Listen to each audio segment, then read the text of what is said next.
Jangan sampai ulumul Quran ini dibajak oleh orang-orang yang tidak ahlinya. Tidak ahli itu macam-macam. Mungkin nggak pernah mencintai Quran sampai menghafal, mungkin macam-macam lah tidak ahli. Sehingga dalam sebuah hadis unik, Nabi itu pernah ngendikan kepada Mu'adz bin Jabal, Inna akhwafa ma akhafu ala ummati. Saya yang paling saya takutkan kepada umat saya itu diantaranya kata Nabi fitnatul Quran. Fitnah orang mengkaji Quran. Sahabat kaget.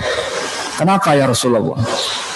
Ketika Quran itu dibuka secara transparan, secara terbuka, itu qara'ahul barru wal fajir. Orang baik ya baca, orang fajir juga baca. Akhirnya orang munafik, orang fajir ini mengkaji Quran, kemudian untuk mendebat orang-orang baik. Masyhur itu di Quran banyak cerita ketika Nabi menerangkan qadha qadar, ketika Nabi dengan asiknya ngendikan masya Allah kana wa malam yasa lam yakun. Mereka juga jawab wa qala alladziina asyraku law syaa Allahu ma asyrakna.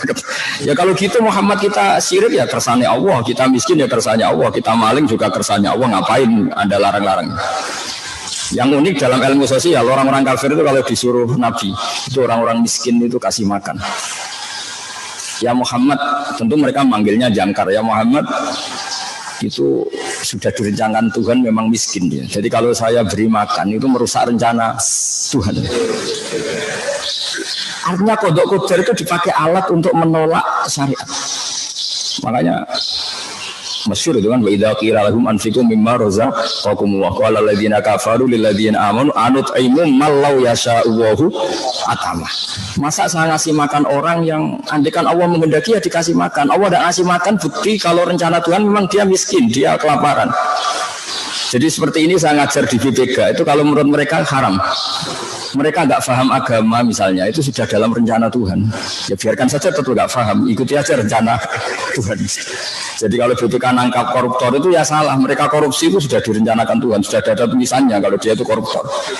Kalau Anda udah atik merusak rencana, nanti gantian BPK yang jawab, saya menangkap Anda juga dalam rencana Tuhan. Jadi artinya gini, ilmu itu apapun baiknya di tangan orang yang tidak baik itu yang menjadi tidak baik. Tidak gampang kelola ilmu itu. Sehingga tadi sore saya dikasih tahu adik saya, Mas, besok Ustaz Zulhar mau datang. Kata saya, enakan dia, sakit saya, katanya. Kok bisa? Ya kalau beliau datang ke sini, beliau tawaduk mau sowan saya yang harus menata hati supaya tidak takabur, gitu.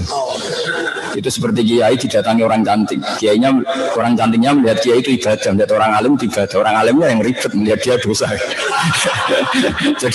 jadi makanya saya dingin saja didatangi Pak Ustaz Mansur. Dingin saya bukan karena apa-apa sebetulnya. Ini mengganggu. Karena kayak tadi, kamu seorang kiai top, ada seorang perempuan datang tanya bab haid misalnya. Yang tanya benar kan? Melihat wajah kamu benar, melihat orang alim itu ibadah gini. Kamu yang masalah kan? Jadi,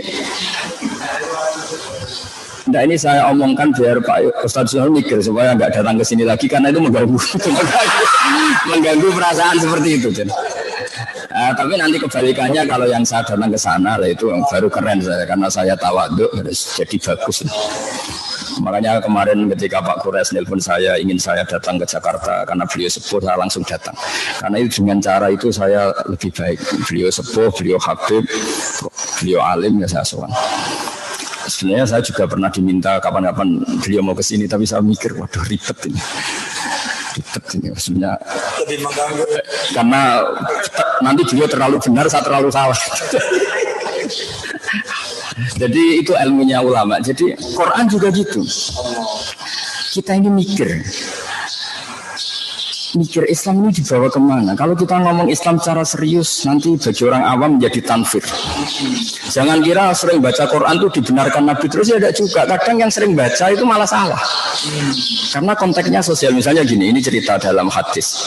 Ada petani yang tentu sibuk ngerawat piaraannya atau ngerawat tanamannya. Makmum ke Mu'adz. Mu'adz ini ahli Quran masyhur.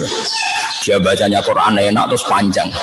Singkat cerita si petani ini mufarokoh itu melepas ikatan sholat dengan imam, kemudian dia meneruskan sholatnya sendiri, itu sah dalam fikih. Mu'ad tersinggung, kemudian bilang nafaqah fulan. Ini orang munafik, diajak sholat secara baik dan benar, malah lari mufaraqah. Akhirnya dua orang ini lapor kepada Rasulullah, yang satu lapor, ya Rasulullah ini Mu'ad gak benar. Ngimami di daerah pertanian kok bacanya Baqarah. Kita akhirnya terganggu pekerjaan kita. Itu dulu petani aja terganggu, apalagi kalau kernet, apalagi kalau subur. Terus, tapi uniknya apa? Yang disalahkan Nabi itu yang Mu'ad. Afattanun anta ya Mu'ad. Kamu ini tukang fitnah. Inna minkum munafirin. Kamu ini menjadikan orang lari dari Quran. Gara-gara kamu baca panjang, akhirnya orang ini kecelok lari dari Quran. Jadi tidak gampang ngelola kebenaran. Jadi yang disalahkan Nabi itu yang Mu'ad, bukan yang karena menyebabkan orang lari dari Quran karena kelamaan. Makanya saya sering cerita ke kiai-kiai, kalau Anda tahlil jangan lama-lama. Nanti orang itu bosan sama la ilaha illallah. Sebenarnya bosan sama Anda, tapi Anda kuat lama karena Anda aktornya kan. Iya kan, kita misalnya yang ngomong kan kita aktor mesti betah, tapi yang dengerin corong Jawa gak lakon, ngapain lama-lama sadak lakon. Makanya saya kalau ngaji di mana-mana itu mesti cepat, tak jamin. Makanya tidak usah khawatir lama-lama, ini pasti saya cepat. Saya betah lama karena saya aktor. Tapi kalau sampai, karena kemungkinannya sampai itu dua. Kalau paham ya ingin nggak lama-lama karena sudah paham. Kalau tidak paham namanya nggak paham ya nggak asik. Kadang setengah paham setengah enggak, ini yang ribet.